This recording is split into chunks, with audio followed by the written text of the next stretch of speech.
Najprej bi povedal, da so Štajerci pripravili odlično vzdušje na štadionu. Bili smo priča, po moji oceni, zanimivi tekmi. O svoji ekipi naj rečem, da sem bil zadovoljen s pristopom.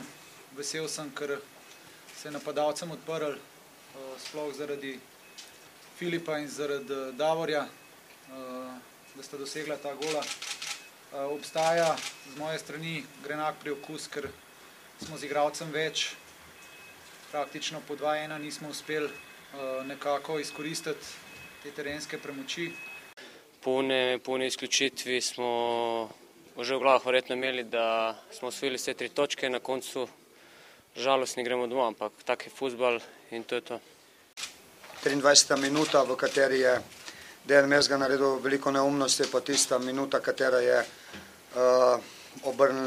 obrnila tekmo v drugo smer. Tako da do takrat smo imeli vse niti v svojih rokah, bili boljši, imeli priložnost tako na začetku tekme. To nas je, ta izključitev nas je malce zmedla, nasprotnik je prevzel pobudo in to je tisto, kar si nismo želeli. Če bi me kdo pred tekmo vprašal, sigurno ne bi bil zadovoljen. Zdaj po prikazanem lahko rečem, da smo zadovoljni, ampak želeli smo si zmage, kar smo tudi drugi polčas tudi pokazali. Nismo razočarani, nismo niti zadovoljni, kajti drugi polčas smo bili boljši nasprotnik. Prvo predvsem pred tekmo bi pa predvsem pohvalil naše navijače, ki so se izredno izkazali, skozi celo tekmo napolnili stadion, tako da držijo to svojo konstanto prihajanja tekem.